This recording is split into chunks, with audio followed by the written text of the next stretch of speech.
Meanwhile, Israeli Prime Minister Benjamin Netanyahu is expecting several other countries to follow the U.S. president's lead. Netanyahu says Israel is already in contact with some nations seeking to relocate their embassies. However, the Israeli leader has not named any of the countries. Jerusalem, the capital of the Jewish state of Israel. If you weren't aware of that until yesterday, you are now. But we've been aware of it for 3,000 years. I think yesterday was a momentous day, an important one.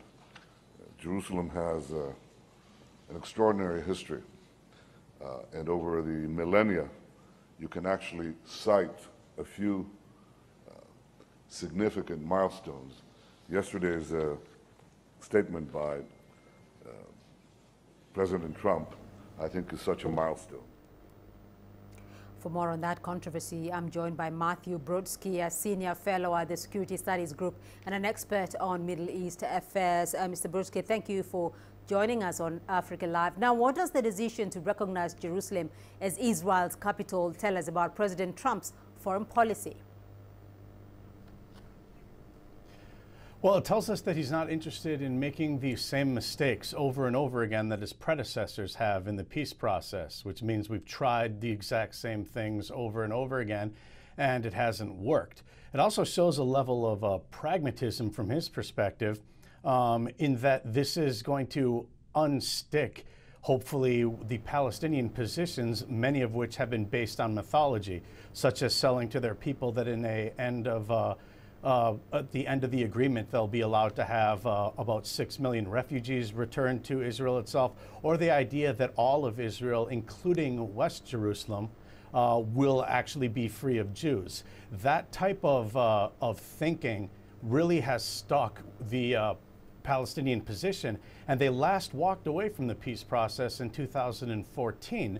And there has been no progress since there. So this basically flips the tables. And I think President Trump really would like to see a brand new approach to peacemaking.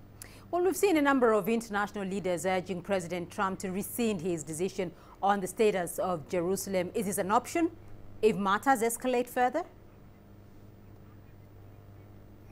I mean, there's nothing about President Trump that indicates that once he's made up his mind, he's going to change it. But I mean, it all ignores the reality. This whole overreaction is ignoring the reality that what he said is to recognize essentially Western Jerusalem, which Israel has had since its modern day founding in 1948 until this day, since before the 1967 war, when Israel took over the West Bank and the Holy City. So what he did was to say in his announcement that Palestinians can still claim Jerusalem as part of their negotiations, but it would be a different part than what Israel has already been using as its capital since its founding. So a lot of this is an overreaction and outrage over things that they really, quite frankly, just simply don't understand.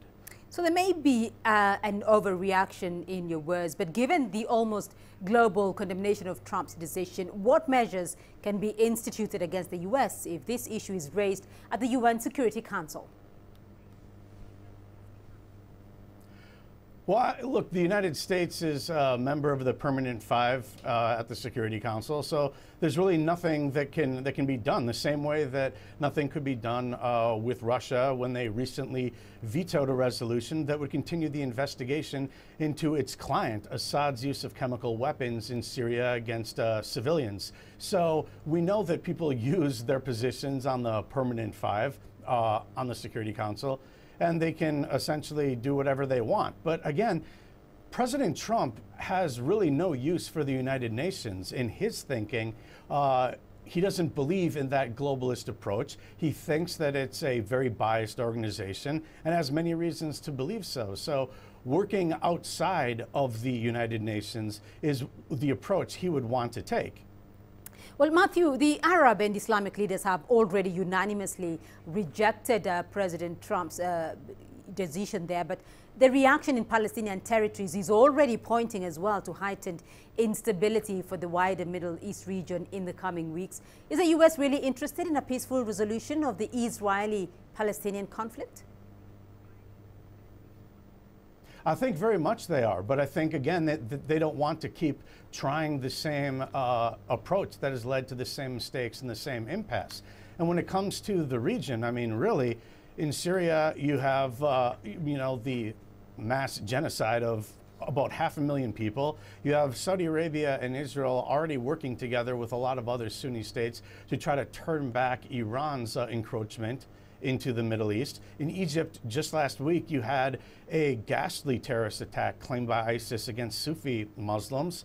There are many, many problems in the Middle East. I don't think this is really going to move the needle too much, too far and for too long. So I think a new approach that basically gets across to the Palestinian Authority that they can't continue to walk away from negotiations, believing that time is going to be on their side so that they use the international criminal courts or UNESCO, other UN organizations to prosecute Israel. What this does is reclaim the initiative and tell the Palestinian Authority that time is not on your side. There are consequences for your actions. Show up and negotiate, and then you can have a peace agreement.